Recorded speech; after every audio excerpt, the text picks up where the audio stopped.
Di Indonesia juga ada peternakan sapi yang besar loh. Ini dia, Otan sekarang lagi ada di peternakan sapi Greenfields. Peternakan besar ini berada di Kabupaten Malang, Jawa Timur.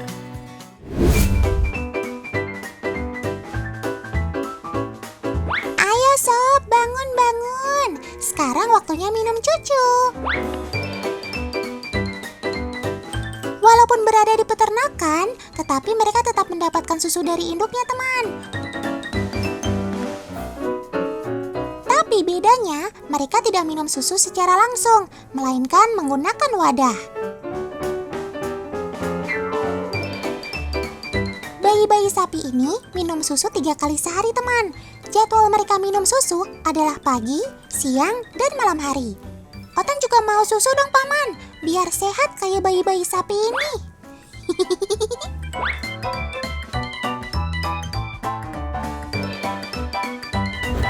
Suhu susu harus terjaga di angka 35-40 derajat Celcius, sama seperti susu yang baru keluar dari ambing induknya. Oh iya, sekali minum susu, Sobat Otan ini bisa menghabiskan 3 liter loh. Cakep!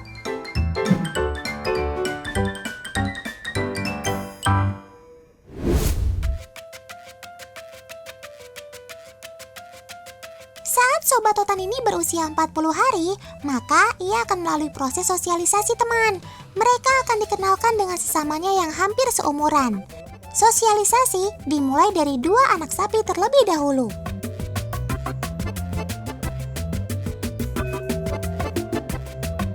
Kedua anak sapi dipilih berdasarkan jenis dan besarnya.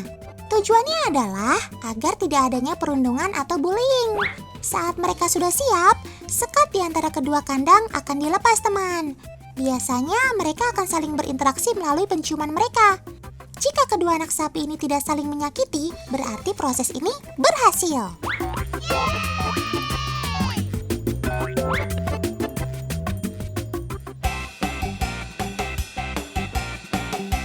Setelah berumur 60 hari, anak-anak sapi ini akan kembali bersosialisasi dalam jumlah koloni yang lebih besar, teman. Kali ini mereka akan ditempatkan dalam satu kandang yang berisi 15 sapi. Pada dasarnya, sapi adalah hewan yang senang berkumpul.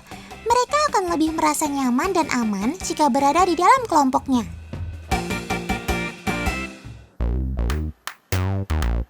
Sekarang saatnya memerah susu sapi.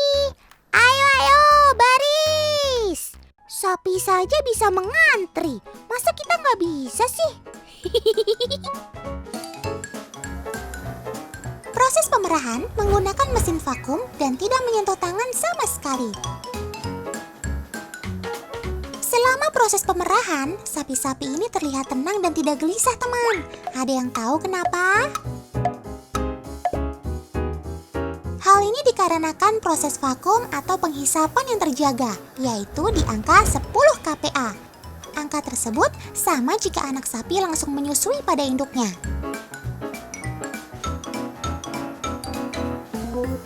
Jika denyut sapi sudah turun di bawah angka 60 kali per detik, maka alat vakum akan terlepas secara otomatis, teman. Jadi selama proses ini tidak ada sama sekali yang tersakiti. Proses pemerahan merupakan proses yang menyenangkan bagi induk sapi loh. Jika susu mereka tidak diperah, maka mereka akan merasakan sakit pada ambingnya. Oh iya teman, sapi sudah bisa mulai laktasi sejak umur 2-10 tahun. Laktasi adalah proses produksi susu akibat hormon yang disebut oksitosin setelah melahirkan. Masa laktasi sapi setelah melahirkan adalah 305 hari. Sebelum balik ke kandang, sapi-sapi ini akan kembali disemprot dengan air dingin, teman. Tujuannya sama, yaitu menjadi lebih santai setelah proses pemerahan. Sob, kalian sudah tahu kandang masing-masing kan? Jangan sampai salah ya.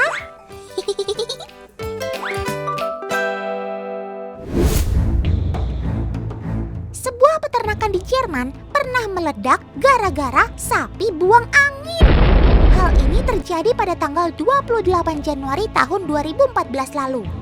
Ledakan ini terjadi akibat penumpukan gas metana yang dihasilkan dari sekitar 90 ekor sapi yang ada di sini.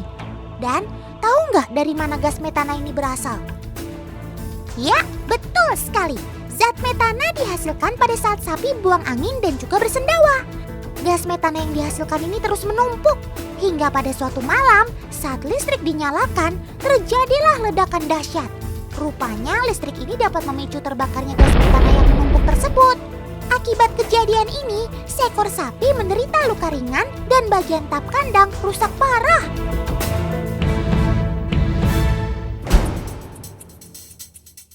Ada lagi fakta yang juga nggak bisa kita abaikan jika sapi buang angin.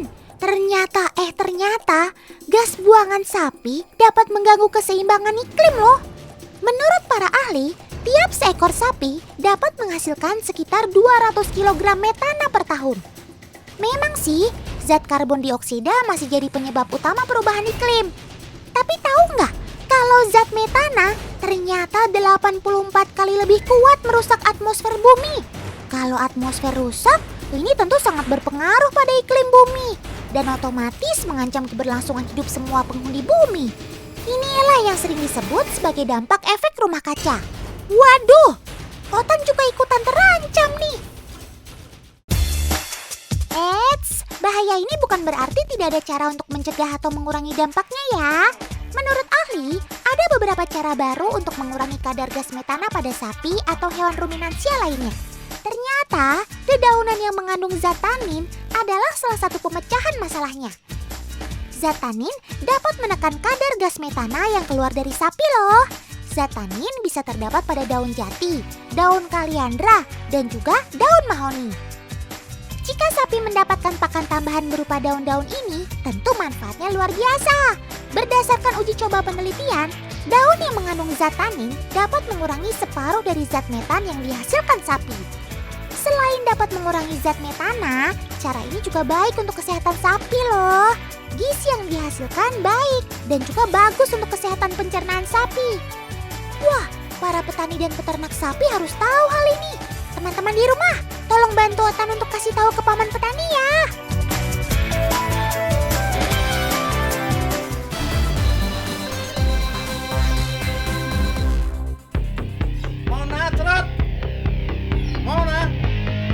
Mona, cerot!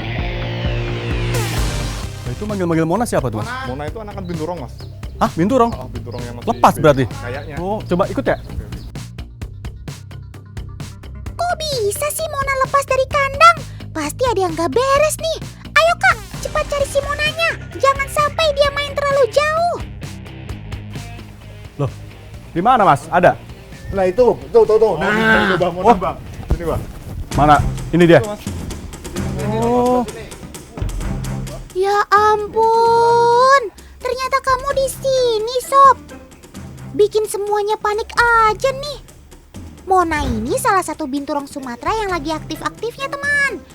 Musang terbesar di dunia ini maunya main mulu. Sekalinya udah keluar kandang ya begini nih, semua pada panik. Usianya baru 8 bulan, jadi wajar kakak-kakak panik semua. Takut kamu salah pergaulan. siapa yang mau manjat? Ayo. Ini, Bang Kuwe. Ya, boleh. Ini mumpung dia lagi anteng mungkin ya, Bay ya. Wah.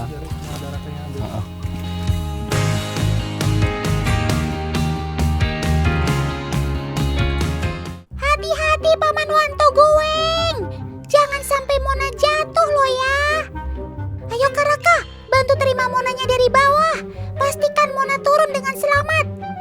Otan tahu sih Sob, kamu emang jago manjat. Tapi Otan khawatir kalau manjatnya ketinggian. Akhirnya dapet nih. Akhirnya, hampir aja jantung Otan copot. Bikin deg-degan aja nih kamu. Terima kasih ya kakak-kakak, udah nyelamatin Mona. Kalian memang keren maksimal pokoknya.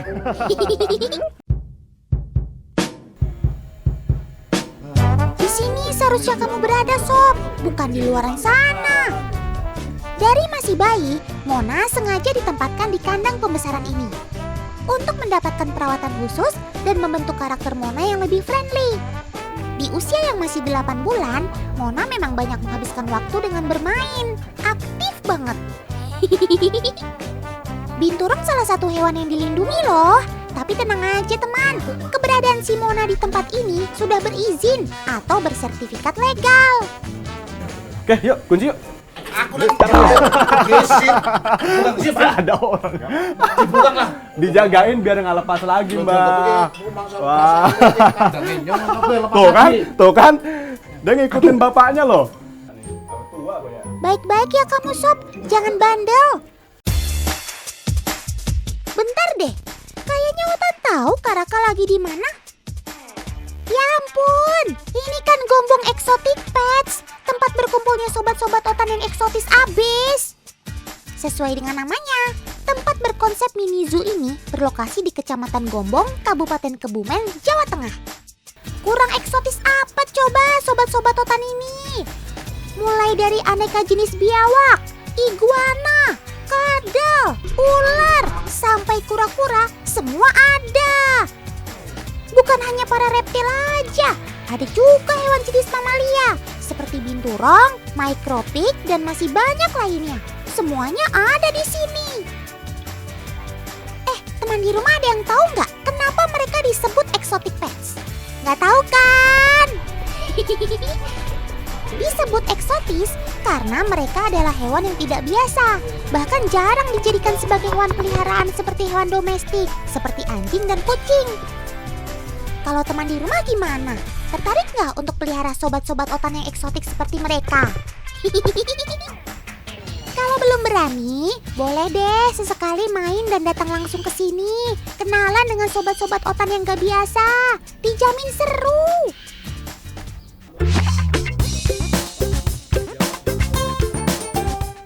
Lah, nah, Mas Tupan ini apa nih? Dia bisa diri itu apa tuh? Oh, ini Varanus argus, Mas. Varanus argus dari Papua sama Australia. Varanus Penyebarannya, argus. iya. Emang dia bisa standing gitu ya? Nah, istilahnya tuh tripod, Mas. Jadi dia berdiri pakai dua kaki belakang, ditopang sama ekornya. Ya, gitu. Oh, alah. Nah, dia mau ngapain kalau gitu tuh? Biasanya nih, Mas, dia mengintai mangsa atau ngelihat ada predatornya dia apa enggak gitu loh. Kayak antisipasi. Oke. Tuh Tan, lihat Tan, lucu loh Tan. Ih, bisa berdiri dia, tripod ya. Sobat Otan ini memang unik, Kak. Ekornya nggak cuma berfungsi jadi alat perlindungan diri saat bertemu predator.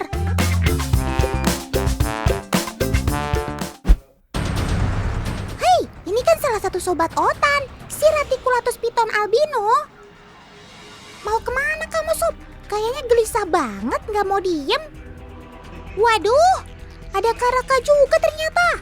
Ngapain Kak ngangkat-ngangkat sobat Otan ini? Hati-hati loh, berbahaya kalau tidak didampingi ahlinya. Walah, mau dimandiin toh. Pantesan Otan perhatiin dari tadi, si piton kayaknya nggak nyaman gitu.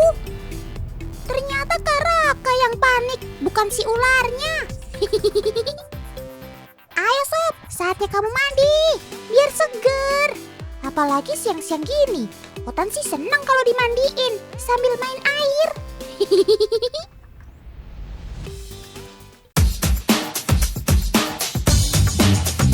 Jadi mandinya juga nggak cuma sembarangan asal pakai air doang Mas ya. Terutama untuk yang salah satu sobat Otan ini nih, yang ada kemungkinan kutu-kutu di bawah sisik-sisiknya. Jadi kita mandiin dia hari ini pakai sabun anti kutu. Ya. Kalau udah dikira kutunya normal, udah nggak ada lagi, udah kita nggak perlu ini lagi. Ya Mas ya? Iya. Yuh, kirain Otan doang yang suka ada kutunya. Ternyata kamu juga ya Sob. Ketularan dari siapa nih? Bukan karena ketularan aja sih. Faktor lain munculnya kutu pada ular karena kebersihan kandang yang kurang diperhatikan. Wah, ada yang mau makan enak nih. Karaka dan Kadopan bawa makanan kesukaan kamu tuh Sob.